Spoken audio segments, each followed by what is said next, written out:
Well, what's moving the body is muscles.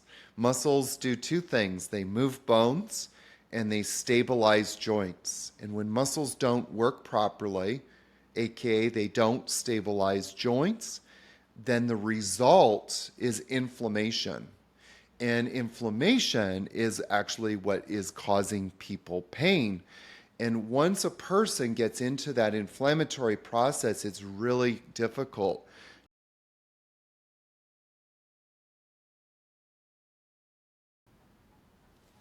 Welcome to Thriving with Diabetes, the podcast where we empower people with type 2 diabetes to live their best lives. I am your host, Gamden, a holistic wellness coach, helping people overcome challenges related to type 2 diabetes. I believe that with the correct knowledge, support and mindset, you can manage your condition effectively and lead a fulfilling life. In today's episode of Thriving with Diabetes podcast, we are talking about muscle activation and pain relief. We have a special guest with us today, Yogi Aaron, a master yoga teacher and muscle specialist. Yogi Aaron challenges conventional stretching and flexibility, sharing insights on how these practices may do more harm than good. We will explore the power of muscle activation, its role in achieving a pain-free life, and how it can be valuable or a valuable tool for people managing diabetes. I'm excited to have our special guest with me today, Yogi Aaron. As you know that our podcast is all about empowering people with type 2 diabetes to lead healthier and more fulfilling lives. And having experts on our show like Yogi helps us achieve that goal.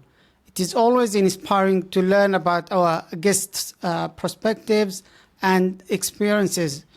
Before we dive into our discussion today, I would love for Yogi to introduce himself, share some background about him and what he does. So without further ado, I will hand it over to Yogi Aaron to introduce himself. Yogi, welcome to Thriving with Diabetes podcast. Thank you so much for having me on the show, Gemden, and Happy New Year. Happy New Year to you as well. So thank you so much for that heartfelt message. As you mentioned, my name is Yogi Aaron. I'm a person who practices yoga. I've been doing yoga for more than 30 years and teaching. And I got into yoga really to stay healthy, stay fit, stay young. I'm a very athletic, mobile kind of person. As I've gotten older, I love to keep up with hiking and outdoor adventures and many things. And I just found that as I was doing a lot of yoga, I was starting to experience more and more chronic pain in my body. And so I actually ended up in the emergency room of a hospital with an orthopedic surgeon saying to me that I was going to need a spinal fusion in my lower back. I then started to study human movement, the movement of the body, biomechanics, and that kind of journey took me into muscle activation. And so through muscle activation, I not only regained my health and fitness level, but also regained a renewed passion for life and also a passion to see others live their best life. And I love that you and I share very similar interests in that we know that people, can live their best life with the right tools, with the right knowledge. And so that's what I've made it my mission to do, is to help others live their best pain-free life. Brilliant. Thank you for sharing this very interesting and inspiring story. So it was like a response to your own challenges that led you to become like a pain-free specialist, and you focus on muscle activation.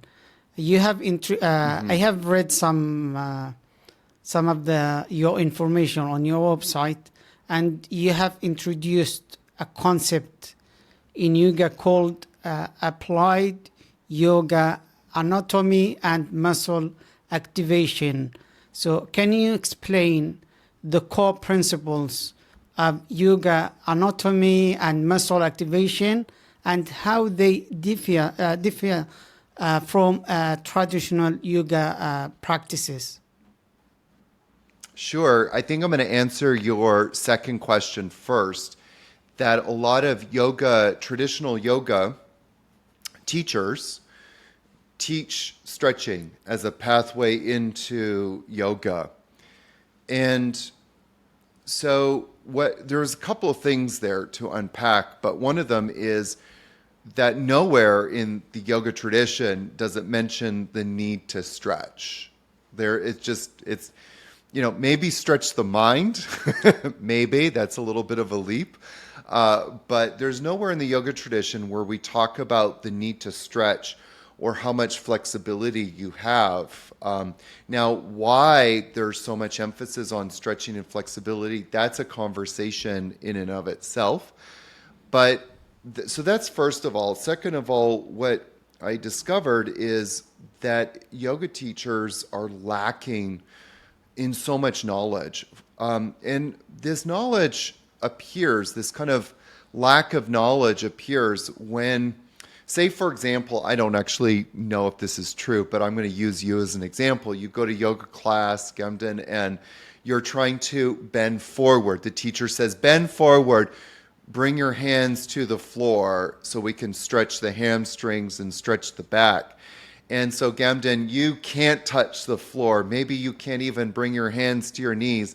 And the teacher comes up to you and goes, oh, Gamden, we need to loosen your hamstrings up. You've got tight hamstrings and you've got a tight back. And that's just biomechanically, while it's true you have a tight back, that's not true that you should be trying to stretch it. It's actually the wrong thing to do. What we need to do is improve the muscles in the front of the body, improve your core muscles' ability to contract. And so this comes to the core of applied yoga anatomy and muscle activation. First of all, it's understanding anatomy, what anatomically is actually going on. And again, this is just information that a lot of people are lacking. They don't understand how the body is supposed to work and what is actually moving the body. Well, what's moving the body is muscles. Muscles do two things. They move bones and they stabilize joints. And when muscles don't work properly, aka they don't stabilize joints, then the result is inflammation. And inflammation is actually what is causing people pain. And once a person gets into that inflammatory process, it's really difficult to get out of that pain process. That's why you see so many people, when they go on a pain journey, it actually starts to escalate with age. You don't see people, very seldom, going back. You don't see that 70-year-old person, running down the street going, well, I just got over my pain. No, they end up having to take more medication. They have to do more physio. They have to do more things. So it's very seldom that people turn that pain cycle around. With muscle activation, which is the other part of AYAMA, is that then once we start to understand, well, I have pain in my back, why is that? Well, probably because the muscles that are supporting my trunk and spine are not activated properly.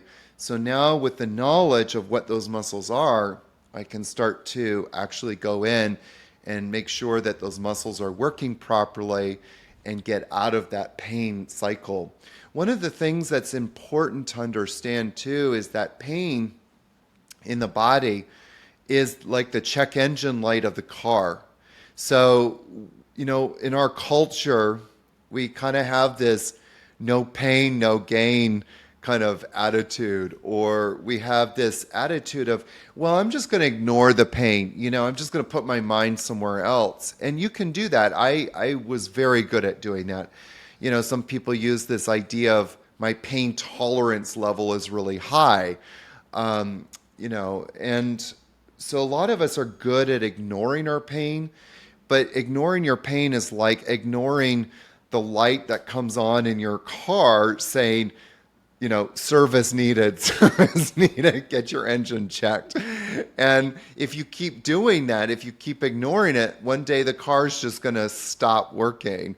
And we see this evidence of this with a lot of people. There are so many people, their bodies just stop working, and it's a real tragedy because it doesn't have to be like that. And even when they get to that point where their bodies stop working, we can still flip the script and get the body to start actually doing what it's supposed to do.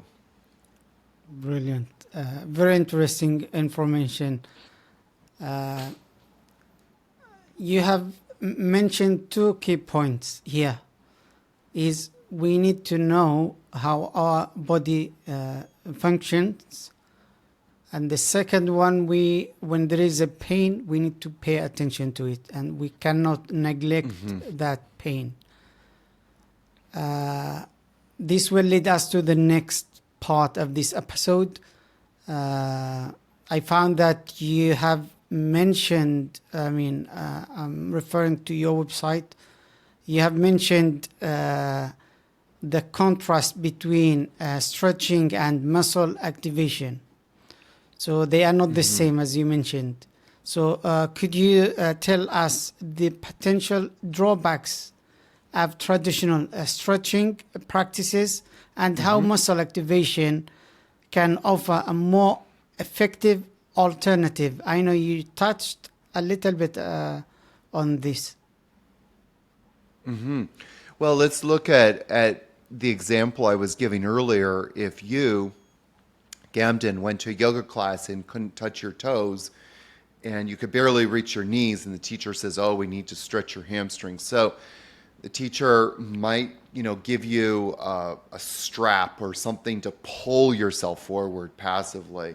Or the teacher might come up and try to actually push you to go, further to, quote unquote, stretch your hamstrings. So there's a couple of things going on, but the first thing I want to say is that muscle tightness is a protective mechanism of the body. And that's a really important idea because in the world of yoga, we talk so much about the idea that we're supposed to honor our bodies, we're supposed to respect our bodies, we're supposed to listen to our bodies, and yet so many teachers really inherently are telling their students to violate their body's own protective mechanism. So the tightness is happening because the body senses instability. The body doesn't feel safe. That's a good word to use. The body doesn't feel safe. And so it's saying, nope, don't want to go there. And so in the case of you, if you're like trying to reach your toes and you can barely get your hands to your knees, your body's saying, I don't feel safe to go into this range of motion. So the absolute, from that, just that perspective alone, the absolute wrong thing to do then is to violate your body's own protective mechanisms. I don't think we like to feel violated ourselves, so why are we violating our body? So that's one important point. And the second point is that your body is saying, no, I can only go here. And so that's where there's accountability. That's where there's safety. That's where your body feels safe. If you start to go beyond that place where your body feels safe and you push your body beyond that place, you now create instability. You're now opening up this range of motion where there's no accountability, where there's no safety, where there's no stability. And so this goes to the third point, that we need to address the instability. We need to address, why is the body tightening up? Well, the body's tightening up because it doesn't feel safe. The muscles aren't working properly, so we need to get the muscles working properly. So in your case, I don't know if it's true or not if you're really tight, but I'm just going on that point, that if we go and use you as the example, what we can see, if you can't reach your hands past your knees, what we can actually start to see, as I mentioned earlier, your core muscles are not contracting properly. They're not shortening properly. So when you bend forward, your muscles are not contracting, they're not shortening. So what we need to do then is activate the muscles of the core and get those muscles working. We need to also activate the quads, and the hamstrings are tightening up because the quads, the muscles in the front of the body, are not shortening. So what separates what I do or what I'm teaching in the AYAMA approach, the Applied Yoga Anatomy and Muscle Activation approach, that's different from what other teachers are doing, is I'm saying, instead of focusing on stretching, let's focus on activating the muscles in the movement that we're wanting to do. So in this case, if you're folding forward, we're focusing more on what's happening in the front body. But likewise, if I was going backwards, we wouldn't focus on the muscles in the front body, we would focus on the muscles in the back body. Brilliant. Thank you for sharing these great insights. Can I flip it a little bit, like say, stretching is like dealing with symptoms, and muscle activation is the solution. Is this Yes. term right? You said it perfectly, and I just want to kind of say one other thing about that stretching, there is no doubt, generally speaking, that stretching feels good. A lot of people stretch. If you ask most yoga teachers, actually, why do you stretch? Like, why do you think we should stretch? The biggest answer that you would get is because it makes you feel good. And that's not a reason to do anything in life. There's a lot of things that make you feel good that you should not do. And so, we just because you can doesn't mean you should. And so stretching is a temporary solution. It's like if you have one person used this analogy, a dehydration headache, meaning like you've got a headache because you haven't had enough fluid or water. So we take an aspirin, but we haven't dealt with the problem. So we need to deal with the problem. The problem is instability. The tightness is the result of the instability. So if you're just dealing with the tightness, you're never dealing with the actual problem. But more than that, you're actually exacerbating the problem. You're making the real problem worse. Because the body is never going to regain that instability or regain that stability, sorry. You will make me doubt my routine. I do some stretching. Now, anyone who is listening to us will start thinking about, am I doing what I'm doing right now, right? Yes. So you opened my mind for possibilities to look at this concept of dealing with stretching or muscle activation. So I don't want to jump on the this part to another one. Is there an age, or there is age limit to muscle activation? Is it like we know when you are younger, you can stretch or activate your muscle? Is it the same for someone 50 and over? This is the first question. And the second question, I think we missed this question. We needed to stop to set the foundation for this episode is what causes or cause muscle pain or muscles are not functioning properly, and what cause back pain. So before you answer about the age limit, maybe you can start with the causes. Well, I'm going to answer the age limit first because there is no age requirements. I mean, the reason why, as we start to get older, a lot of people, I'm 51, and I remember when I started turning 38, 39, 40, I was like, my body's changing. And from a muscle standpoint, from a neuromuscular standpoint, age only happens because there's a deterioration in the communication system between the brain and the muscles. Enter muscle activation. So muscle activation is the solution because muscle activation keeps reinforcing that communication system between the brain and the muscles constantly. So it's actually improving that communication system.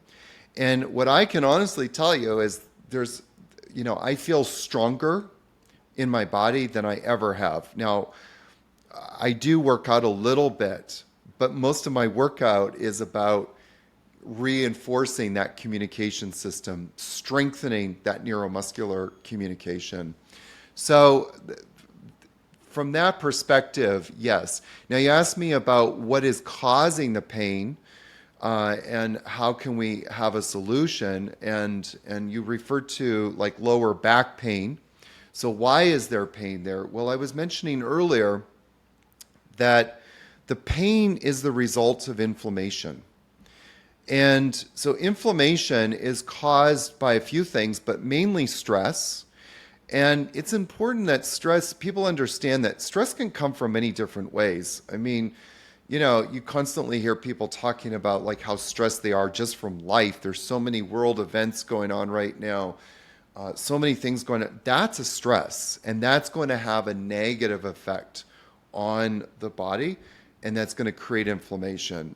We can eat bad food. I'm sure you've talked a lot about sugar on your show and some of the effects, the negative effects and the inflammatory effects. In fact, there's some people that say if we could just eliminate sugar, specifically white sugar, from our diets, we would be just, so much healthier as a population, as people.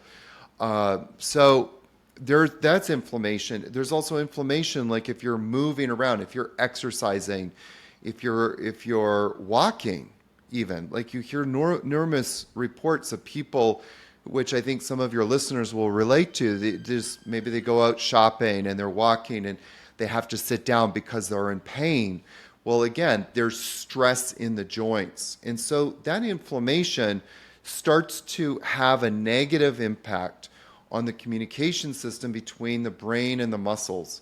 So the muscles lose their ability to contract and properly, contract on demand, and stabilize joints. So when we have pain in our backs, for example, it's a sign that there's an instability going on, that the muscles surrounding the vertebrae, the muscles that are stabilizing the trunk and spine, are not working properly. So what we need to do then is get those muscles working, and that comes in with muscle activation. The really cool thing about muscle activation that I've consistently experienced in my own body, but have also seen with other people, is that as soon as we get those muscles working properly, the inflammatory process almost stops immediately because the joints are stable. The stress cycle stops. If the stress cycle stops, the inflammatory process stops. And if the inflammatory process stops, we get out of pain. So that's why this practice kind of works almost instantaneously for people. And I just wanted to say one more thing, because you mentioned like you have your routine, which involves stretching. You know, part of that is great. I mean, part of staying young, if you want to use that word, or staying healthy is to keep moving. We need to keep moving. So, you know, there's a lot of people that do feel better when they quote unquote go through a stretching routine or go through a yoga routine. It does make you feel better because you're moving. There's endorphins, there's other hormones, enzymes being released, and that all makes you feel good, and that's a good thing. You know, and we're also getting circulation happening. All we need to do is just tweak the routine a little bit so that you start to feel less tight in your body and more stable. And when you have stability, you have all the mobility and really the health that you could want in your body. Brilliant. Thank you for sharing this helpful information. I need to look at some or watch some of your videos to judge what if what I'm doing is right or not. This is going to be very helpful. Yeah, I wanted to, if you can share some I'm not sure if this is going to be applicable now. I was going to ask you for some practical application of your techniques. Yeah, sure. So you asked about back pain. I can tell you at least one thing you can do for your back pain, and that's to get your back muscles working properly. And a really, you know, I often get asked, what's the number one pose I should do, or muscle activation? If I only had one bullet, you know, what am I going to do? So the one that you can do is a pose called, sometimes it's called Superman pose. The Sanskrit word is Shalabhasana or locust pose. And it's just one where you come onto your stomach and you lift your legs and your chest off the floor as much as you can. If some people are in pain, just lift up like about half an inch. You know, just give me a quarter of an inch. And if you bring your hands to your lower back, when you do that, one of the things you'll feel is the back muscles contracting, the back muscles shortening. And that's a very positive thing. And so you're doing a couple of things in this pose, but the most important thing you're doing is starting to reestablish that neuromuscular connection. I love Shalabhasana, I love Superman pose because it just gets into so many muscles. There's so many muscles there. Your quadratus lumborum, your multifidus, your longissimus, even iliocostalis, and then of course you have your glutes. That's 5 major muscles that you're now shortening and engaging. And start doing that every single day. Do it twice a day if it makes you feel good. But do it every single day. You do it for 6 seconds, and you come down, you take a deep breath in, and then you exhale, and then you do it again. And, you know, instead of taking an aspirin or an Advil a day for your pain, start doing some muscle activation. Because not only will you feel better, but you'll start to actually fix the reason why you're in pain to begin with. Brilliant. Thank you for sharing this example. I want this episode to be relevant to people with type 2 diabetes. And, you know, managing diabetes is a crucial or a critical concern for many. And our viewers and listeners are people with type 2 diabetes. How does your approach to muscle activation support diabetes management, and what benefits can people with type 2 diabetes expect to gain from practicing muscle activation? Maybe something like improving blood sugar levels or control, reducing stress, for example, and improving overall. This could be some of the benefits they might have. Sure. I mean, two major problems that I see with people who are dealing with diabetes, and again, this is more of a general problems that I see more than a specific, but the two major problems that I see is one is inflammation. You see a lot of people that are dealing with diabetes have a lot of inflammation in their bodies, and that, of course, is exacerbating so many issues. One of the really cool things that we've often seen in the muscle activation world is people who are dealing with autoimmune diseases, dealing with inflammatory diseases. Once we start to get the muscles working properly, the inflammatory process overall in the body dramatically decreases. Now, are there other things that cause inflammation? Sure. You mentioned decreasing sugar. I was mentioning that earlier. That's also important. There's other things, of course, to take into consideration.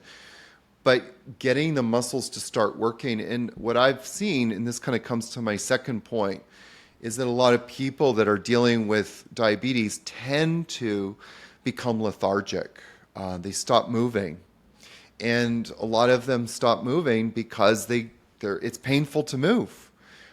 Their bodies just don't want to move too much. So the easier solution is just to stay, more stagnant. And what I have found is a couple of things, but one, that doing muscle activation practices makes you feel more confident in your body again. You feel more that you're more inhabiting your body. I think one of the biggest compliments that I've heard from a lot of people is that they constantly tell me, my God, I feel like I'm in my body for the first time. And so as we start getting the muscles working, we feel more confident. We have a good word to use is trust. We trust our bodies. As I think a lot of us, when we're dealing with things like diabetes, autoimmune diseases, other things, we start to lose trust in our bodies. Going downstairs, for example, or going, navigating different terrain, and we start to go, oh my God, like the ground is changing and I don't have anything to stabilize myself. So we lose trust. And a lot of that is because our muscles just stop working properly. Our muscles are not contracting and contracting on demand. The result is that we fall, we injure ourselves, et cetera, et cetera. So I think those are the two biggest benefits. One is getting rid of or lowering inflammation dramatically, I would actually say. And then two is getting that confidence and having more trust in our body, but also feeling at home in our body. And as we start to feel at home in our body, with most people, there's a natural progression to want to do more, want to exercise more, or want to move more. And so those are all really positive things for people who are dealing with diabetes. Brilliant. Thank you for sharing this information. I was thinking if there is a chance to touch a little bit about mobility and disability when it comes to muscle activation, especially for those who are struggling with health conditions such as diabetes or other conditions, maybe like kidney failure, heart disease, or something like that. Mm-hmm. I'm sure. I think I'm just going to kind of go back to the same messaging that I was saying earlier, that immobility, the opposite of mobility, leads to disabilities. And you mentioned earlier back pain. Back pain, a lot of people don't know this, but back pain is actually the number one disability in the world. It gets, it kind of gets swept under the carpet, but so many people are dealing with this disability of back pain. And then, of course, people are dealing with other pains, hip pains and knee pains. And all of these things start to create a sort of disability, which then creates immobility. We become, again, stagnant. And that stagnation leads to a lack of trust and lack of confidence in our body, which then snowballs the whole problem. I've talked to numerous people over the last year who are dealing with this. You know, they got injured at 40, and then by 45, you know, they barely can move their bodies because they never dealt with that the instability. They never dealt with the root cause of the disability. So if we look at the root causes of the disability of pertaining to back pain, getting those muscles working properly, improving that neuromuscular connection, which only can happen ultimately through muscle activation. I mean, you know, the other solution is that you just rest, but then rest leads to more stagnation. And so, you know, too much rest can be actually a bad thing. So we have to start to get that mobility happening again. And it happens through reinforcing that communication system between the brain and the muscles. And that's where muscle activation comes into it.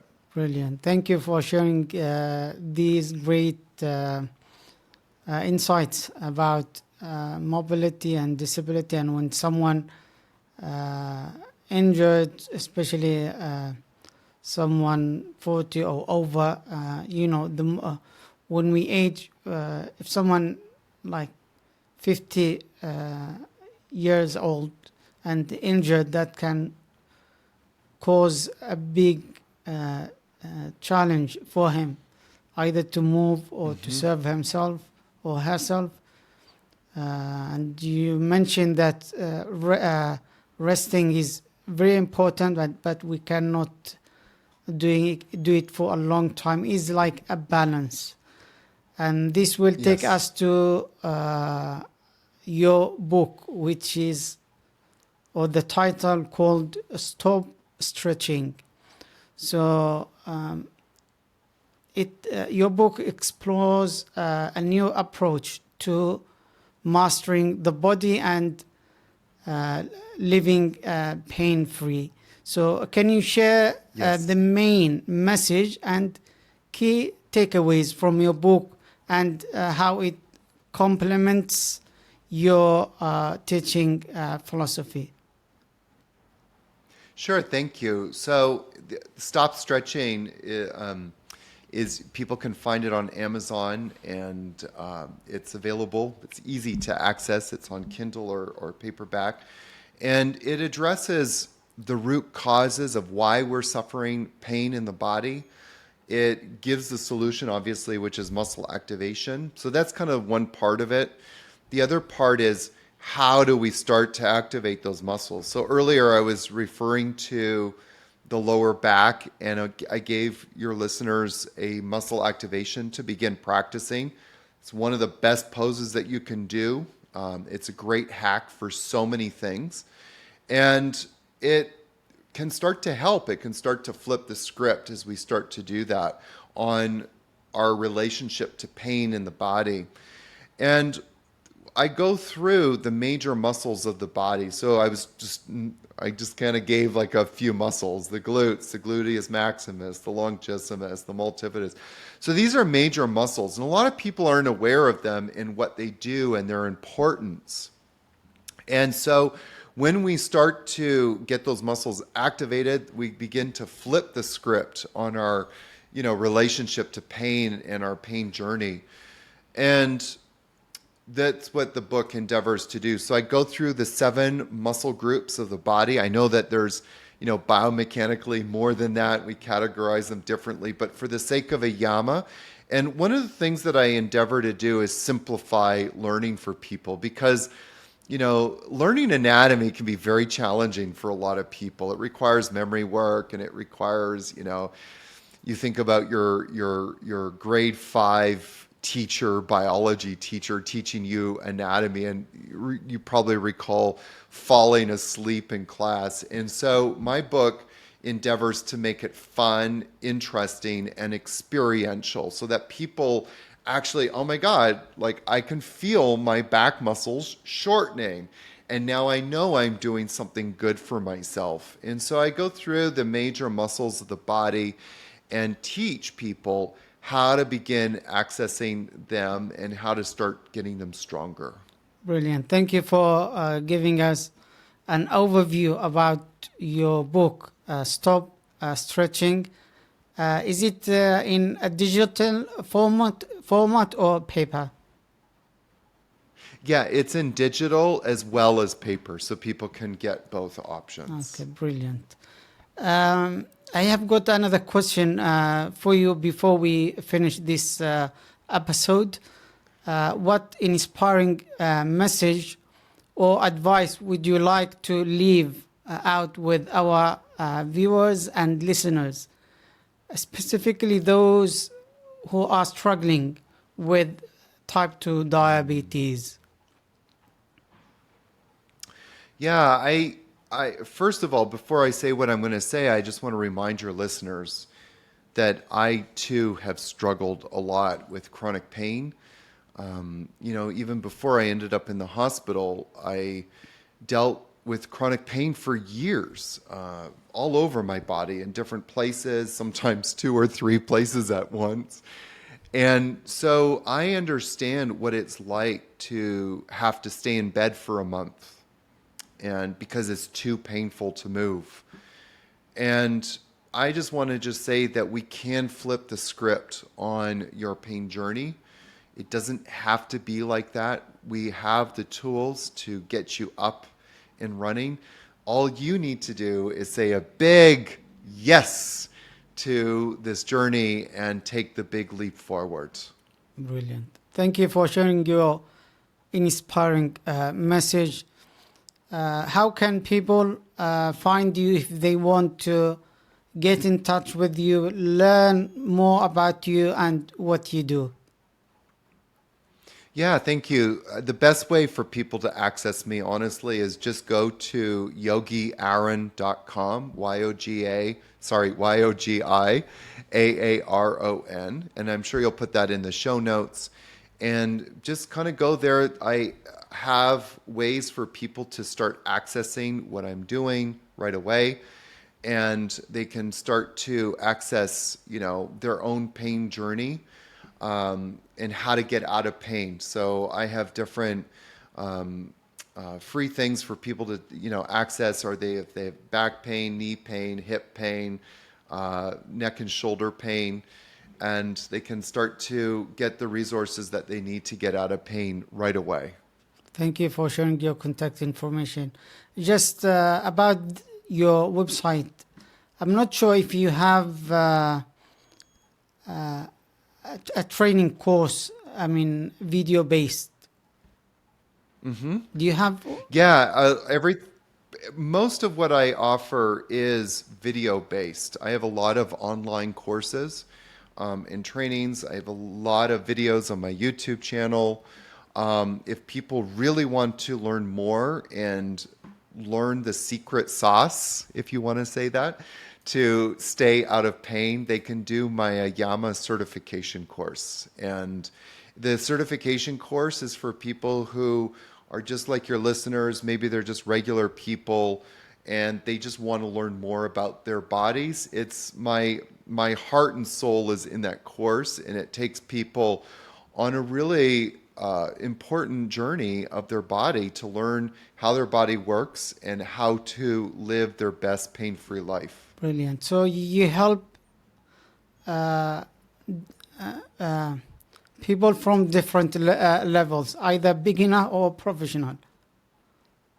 Yes, Brilliant. yes.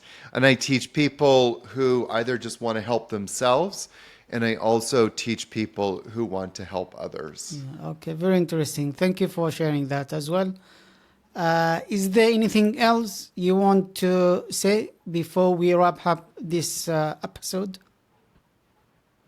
No, just reinforce what I said earlier, that we don't have to live in pain. And I just want to invite people to choose to flip the script in their own pain journey of their life, and they can live their best life.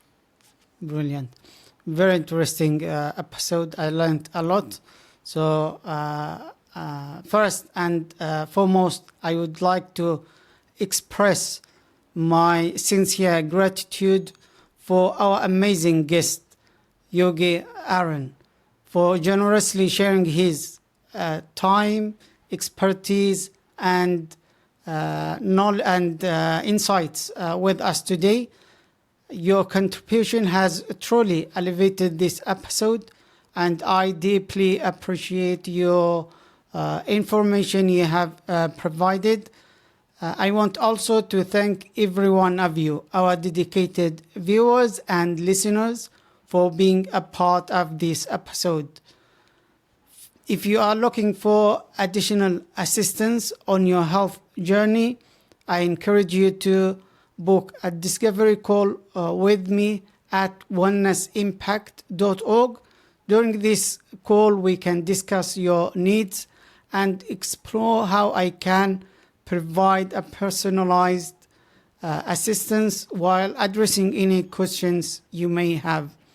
If you found this episode valuable and insightful, I invite you to join our community of people committed to thriving with diabetes. To stay up to date for upcoming episodes, empowering discussions, and practical tips, make sure to subscribe to our YouTube channel. For those who prefer other platforms such as Spotify, you can follow the Thriving with Diabetes podcast. Once again, thank you, Yogi, for being our guest today. Thank you, everyone, for being a part of this insightful journey. Until next time, take care of your health and keep thriving.